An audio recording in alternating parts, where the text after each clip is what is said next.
चला मंडळी, आज आपण मस्त अशी राजम्याची भाजी बघणार आहे. अप्रतिम अशी लागते खायला.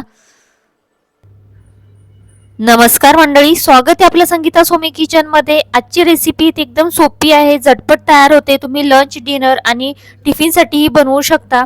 चला तर मग मंडळी, एकदम सोप्या पद्धतीने कशी इथं राजम्याची भाजी दाखवलेली ती आता आपण पाहूया. इथं आता मी बघा राजमा घेतला आहे आणि हा भिजवून घेतलेला आहे. काल रात्री भिजत घातला होता. एक 4-5 तास चांगला राजमा आहे ना, तो थंड पाण्यामध्ये भिजवून घ्यायचा आहे. जेवढा चांगला जास्त वेळ राजमा भिजला जाईल तेवढा पटकन शिजलाही जातो.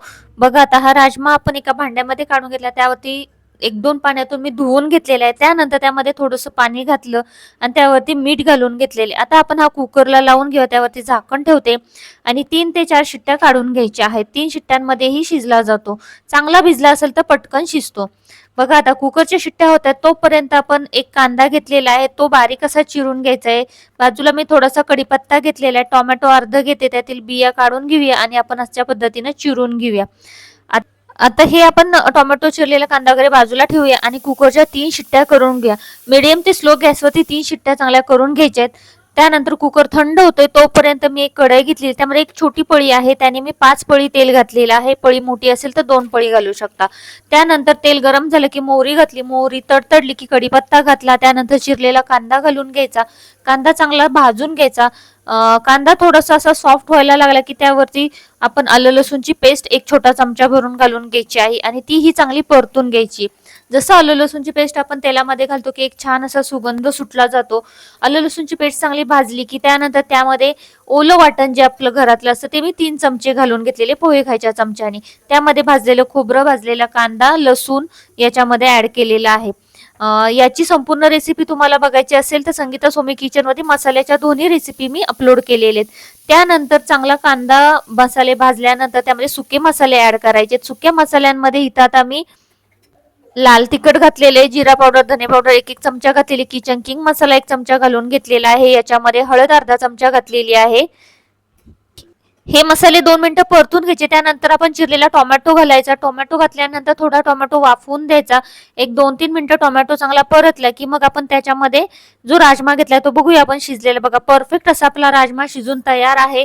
आता आपण हा राजमा आहे तो याच्यामध्ये ओतून घ्यायचा आहे. आता त्याचं जे पाणी आहे ना तर पाण्यासहित ओतून घेणार आहे आपण. त्याचं पाणी वेस्ट घालवायचं नाहीये, कारण की मी राजमा आहे तो एकदम ड्राय सुका करणार नाही, थोडासा लपतपीत असा करायचा आहे. म्हणजे तुम्हाला एकच भाजी केली तरी तुम्हाला ती भातासोबतही खाता येईल, चपातीसोबतही खाता येईल, अशा पद्धतीचं. आता आपण याला चांगली एक उकळी काढून घ्यायची. चांगलं कडत आलं की त्यानंतर मग आपण त्याच्यावरती कोथिंबीर घालायची. बघा आता थोडंसं कडल्यानंतर घट्ट होत जातं कालवण. आता याच्यामध्ये फ्रेश अशी कोथिंबीर घालून घेतलेली आणि छान असा वास सुटलेला आहे मस्तपैकी. बघा आता आपलं राजम्याचं कालवण ऑलमोस्ट तयार झालेलं आहे. मी एक 7-8 मिनिटं याला चांगली उकळी काढून घेतलेली आहे. तुम्हाला रस्सा किती ठेवायचा आहे त्या पद्धतीनं तुम्ही याला घट्ट आणि पातळ ठेवू शकता.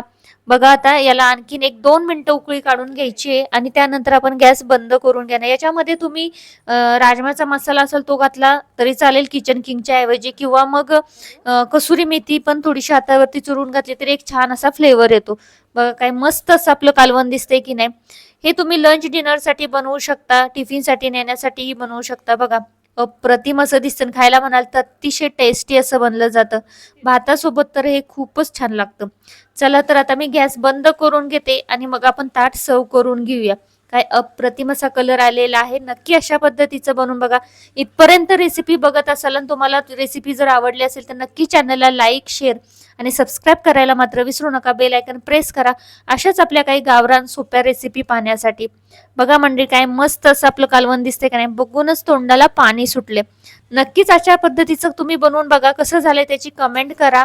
नक्कीच आवडेल मला तुम्ही केलेली कमेंट वाचायला. चला तर आता मी तर टेस्ट करून बघूया आपण की कसं झालेलं आहे ते. आपलं अप्रतिमच दिसतंय आणि एक छान असा सुगंध सुटलेला आहे. आता बघा मी बघूया आपण त्याला चव कशी झालेली आहे ती. एकदम अप्रतिमच बघा. आणि जो राजमा आहे ना तो एकदम परफेक्ट असा आपला शिजलेला आहे, त्यामुळे चवीला अतिशय टेस्टी असा लागतो. भातासोबत तर म्हणाल खूपच अप्रतिम असं लागतं. मला तर भातासोबत राजम्याचं कालवण खूपच आवडतं. बघा काय अप्रतिम असं दिसतंय ते. आणि खायला तर एकदम टेस्टी लागतं. मसाला तर आपण एकदम कमी वापरलेला आहे याच्यामध्ये. बघा अप्रतिमच. चला तर मी तर टेस्ट करून बघते. तुम्ही पण नक्की अशा पद्धतीचं बनवून बघा आणि चॅनलला सबस्क्राईब करायला मात्र विसरू नका. धन्यवाद.